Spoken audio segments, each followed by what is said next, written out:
Yeah, what's going on, everybody? Body odor vlog number 41. I should have celebrated for number 40, but I didn't really know what to do for number 40. And another thing that happened is actually I have 500 subscribers. I have half a thousand. I don't know how to say it properly. Half 1K. So that was something. I was thinking about doing like a celebrating for that as well. Reaching half a K of subscribers. And that doesn't really mean anything. Like, it's complete bullshit when you really think about it. Because think about, like, what my channel entails is basically about smelling like feces, or is having T-mal, or having some abnormal body odor. It only makes sense why it's so low. If I made some type of channel specifically for, football or popular games like Fortnite or some shit, and just constantly pumped out Fortnite videos, I'm probably having like at least 10K by now. But I only have like half a K. I have half a K.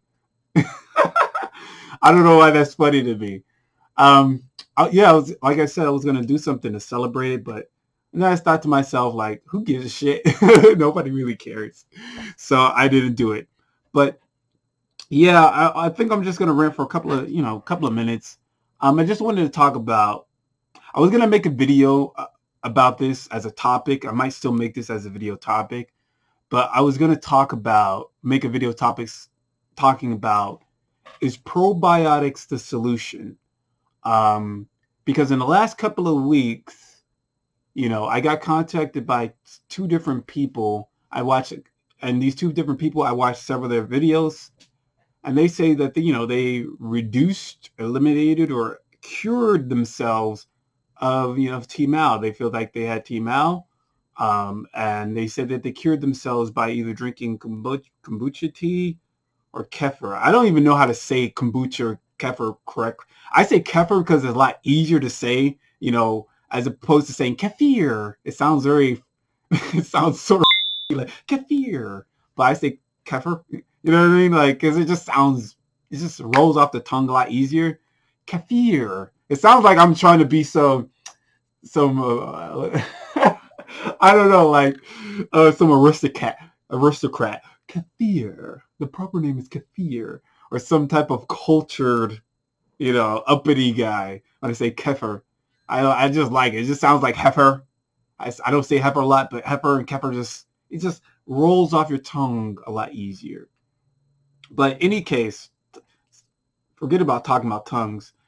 So not only from them have I heard about like probiotics, even on the Meebo page, the Facebook Meebo page, there's this one woman who said that she had success by just taking a lot of probiotics.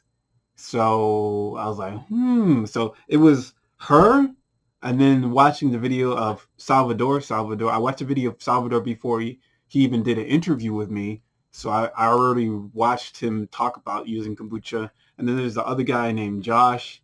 I think he has a thing called the Gut War or something. And I watched several videos of him, and he's like, oh yeah, he's like really up on this like kefir shit, right? So I'm thinking to myself, damn, there must be something to it, because I never really talked about my experience. I talked about it a little bit, but I haven't talked about it in full detail about my experience with probiotics, because I have used a number of probiotics, and majority of the time they did not work, but there are those few times where they did work. And when they did work is when I took a large amount of probiotic supplements. I'm talking about probiotic supplements. And I actually used probiotics, food probiotics like sauerkraut and kefir. But I recall using kefir, and it made me smell really bad. Like, I got worse reactions. I got worse reactions taking the kefir shit. Um, and this was actually like a lot of times, a lot of the things where I was super experimental was in my college years, because I was really desperate. I was really desperate to be normal.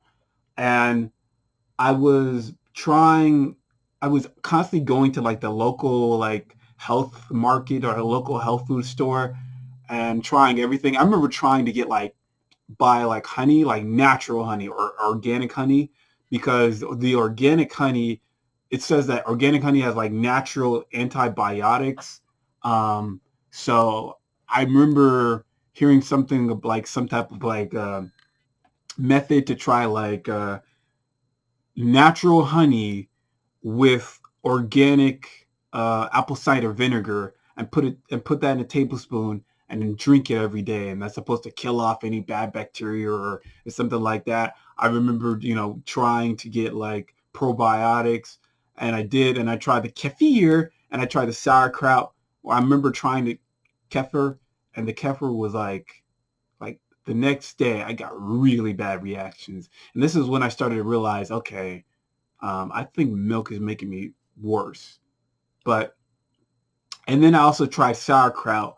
I don't, again, like I can't detect my odor, and I wish I could smell myself. It would be 50% a lot easier, 2 times as easy if I could actually smell myself and I'm like, yeah, I smell like shit today. Time to go back inside. Like I can just do that. So then I don't have to just like walk out in public or walk out and go to class or go to a job and be like, I'm completely normal. But then everybody's like, right when I leave, like I'm like a lot of times when I was my previous job where I was working at the theater, I would have to go into like the office, it's called the BA office, and then I have to like put on some like a it's basically a walkie-talkie or a remote. I'm supposed to connect or contact people if someone wants to contact me and stuff like that. But I'm supposed to put on these like these tools and leave.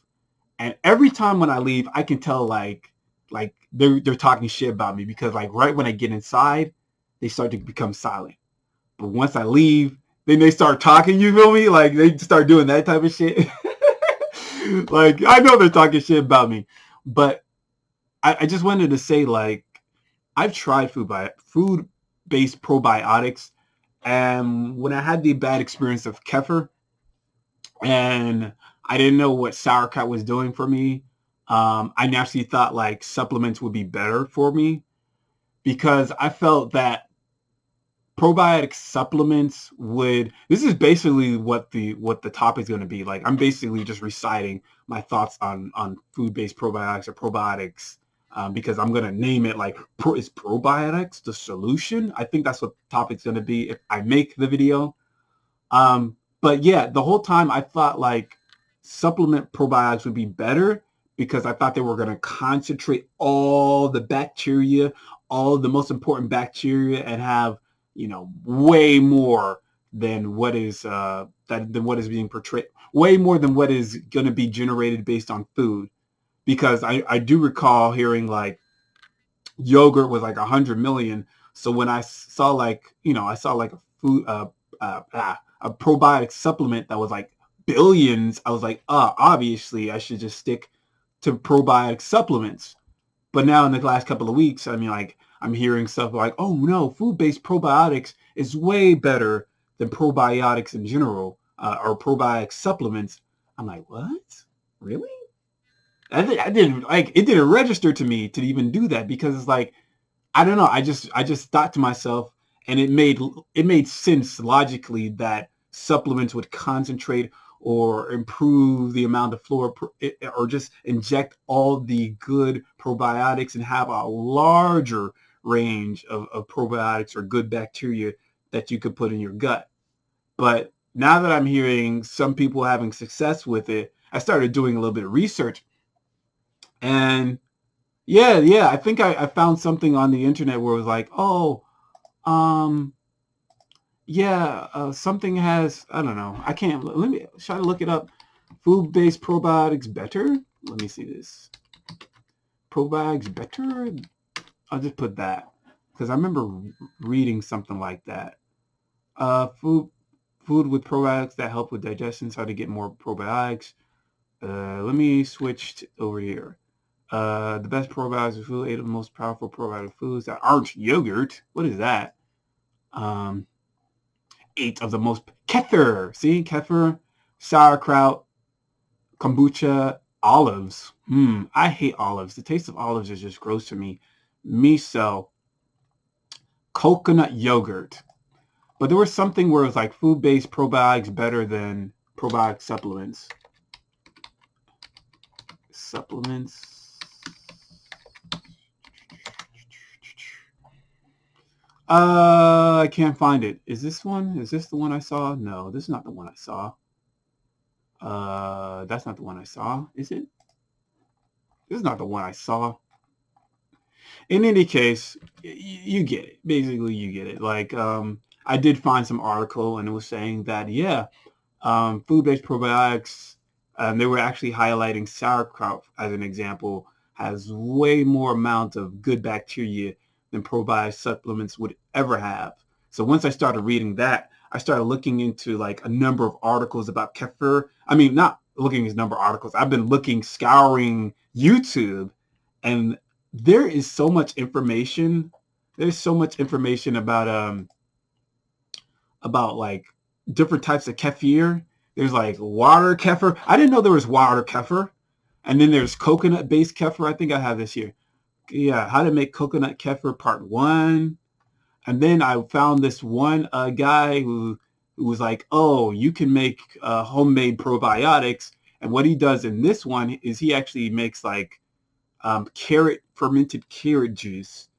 And he has this interesting, where is it?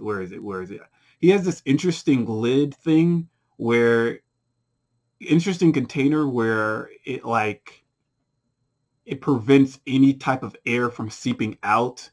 And it's used for like pickles, to like ferment pickles, but he's using it to ferment carrots. So once I started thinking about that, like, damn, I could possibly make my own sauerkraut.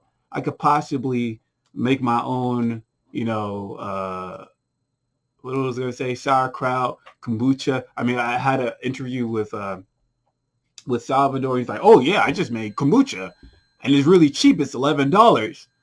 Maybe it was $11 in his location, but it was $11 for my location, because when I actually tried to like look for like a SCOBY, you're supposed to have like this thing called a SCOBY disc, and this is supposed to have like the live culture that will ferment or create, the probiotic kombucha, right? It will help ferment and create this live culture of kombucha. I actually bought this stuff on Amazon. Let me actually show you my thing. I don't know if I can. Let me do this. So, I just bought kombucha SCOBY disc, and I bought a 2-pack gallon glass jar. Two of them are 1 gallon glass, and they are about $20.95. So this was $20.95 plus the SCOBY disc that I found on Amazon was like $6.95. So that's at least like $26 to $28. So I don't know where he got that $11 shit at, but I mean, just right out the gate, I'm spending like $28, right? But after the interview, I guess I was sort of like hype in a way. I was thinking to myself, damn, only $11. Let me look into this shit, right? Let me try this shit. I was also going to buy this too. I was also going to buy these swing top glass bottles, because I'm thinking to myself, maybe I should buy the kombucha, and then possibly buy or make like have 3 bottles for kombucha and 3 bottles for kefir. I was thinking of like that, but I don't know.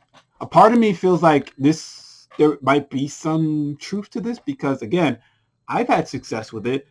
If I can just talk a little bit more about my second really big impactful success with probiotics, I remember taking just a whole gang of Dr. Tobias probiotics supplements, and each capsule was like 30 billion. I think there were only 30 capsules.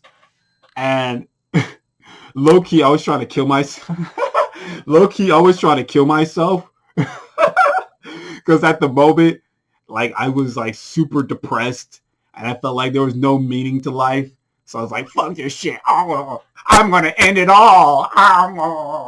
And I went to sleep thinking I was going to die or some shit. I mean, it's a long story. I don't want to get into that. But turns out I didn't die. And turns out like I got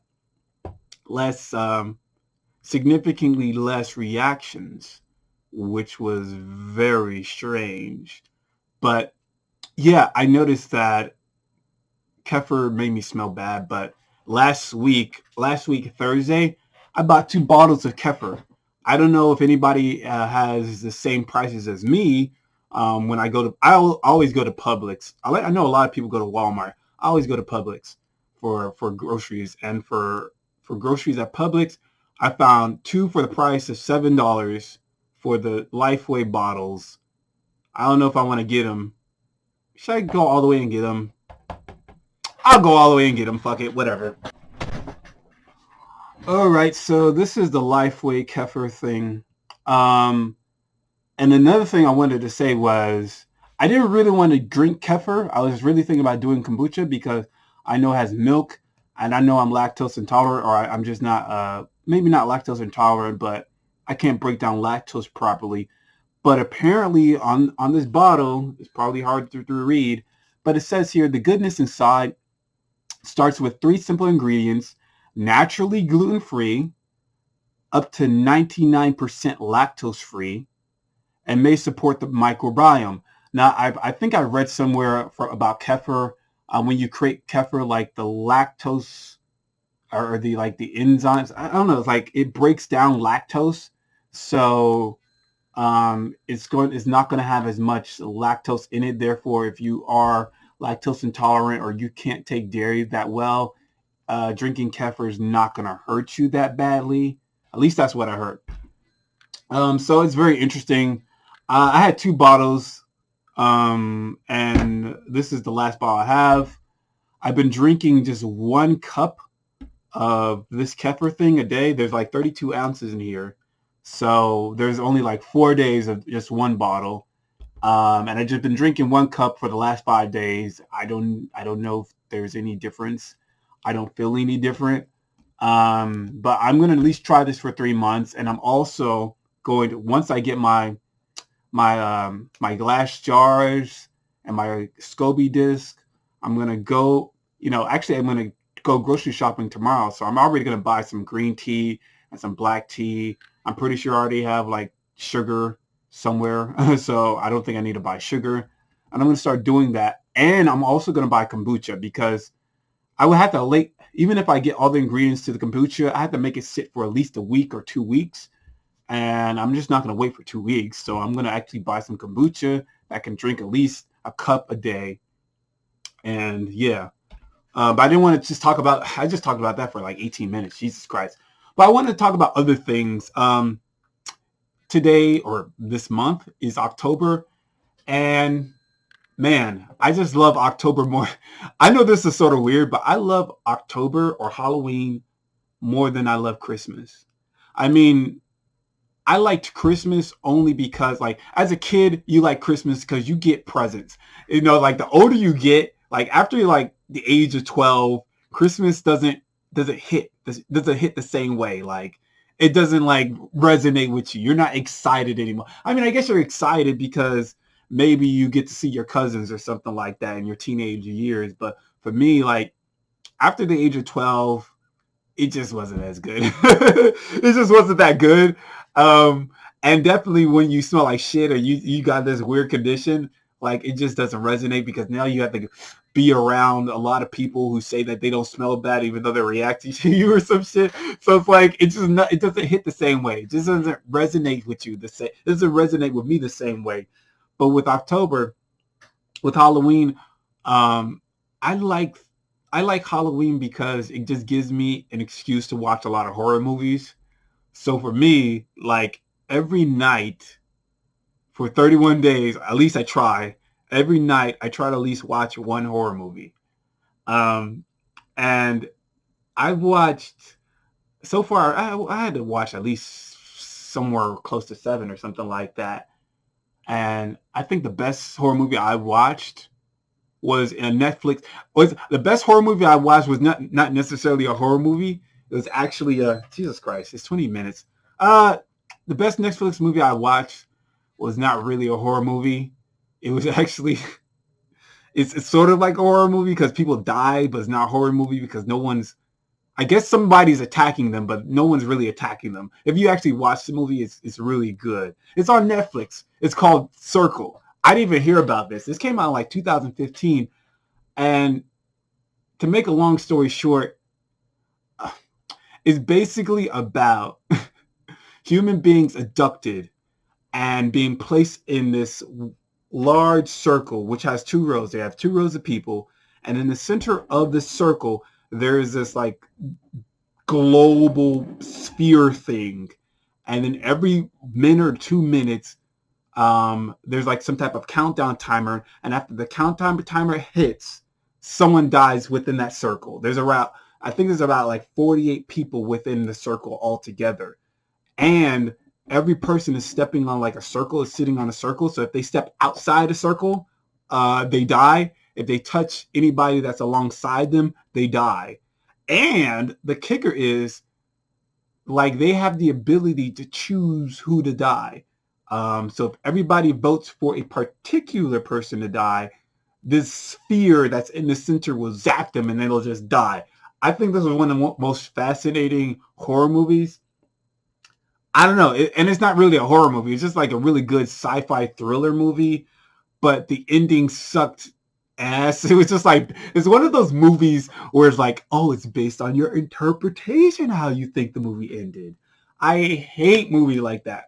I hate movies where it doesn't have like a concrete ending and they just make it very obscure and you're just like, what the fuck just happened? And you're just like pissed off. So then you go on the internet and type in, what the fuck did I just watch? What's the ending to this? What is this supposed to mean? And then everybody has their own interpretation of what it means. I hate movies like that. It reminds me of this movie called American Psycho. And I think Christian Bale was it. Yeah, Christian Bale who starred in the movie. And toward the end, it went weird. And then I'm just like, what the fuck was that? You know what I mean? And I'm looking up on the internet like, what the hell was that? And it's like, it's based on your interpretation of what you think it means. And I've also, this month or this year, I decided to watch all Nightmare on Elm Street. I wanted to watch the whole series of Nightmare on Elm Street. So I started out with the first one, and I think I'm all the way to the fifth one. And I think after that, there's actually three more. There's like Nightmare on Elm Street's Freddy's Dead or something, or the final chapter or some shit. And then there's like the Wes Craven New Nightmare. And then I think the third one is like the reboot that happened in 2010. So I think I watched 5 so far. And boy, I gotta tell you, like, I think Nightmare on Elm Street is super trash. Like after watching all 5, like it really goes downhill after 4. After 4, like I think that I watched 5 of them. I think the best ones are number 1, the first one. Obviously, it's always the first one that's really good. And I think the third one did well. Third one was good too. The second one was, wow, like what the fuck was going on with who made the decision to make this movie? Especially when it started out good. I think it was like the second one was called Nightmares on Elm Street, Freddy's Revenge, and it started out good, but then just started becoming, oh man, just started becoming trash. I don't want to speak on it more, but like I said I was only going to speak for 20 minutes, but man, oh man, it's so funny because a lot of times when I watch horror movies, I automatically go into IMDb because I already have my opinion about the movie. But then I want to hear other people's opinions, especially when a movie is trash to me. I'm like, this shit is super trash. I got to see if everybody else feels the same way. So I go into IMDb. I'm like, okay, let me look in the reviews. Just to double check. Am I fucked up? Am I looking at it wrong, right? But no, bro, I'm not looking at it wrong. Oh man, I'm so mad that it's already 20 minutes because I really want to rant on the 5th movie and the 4th movie because it's so bad. But I said I was only going to speak for 20 minutes. So I'm going to end it right here. Salute. I think there was something else I wanted to say. Oh well, salute. Bad.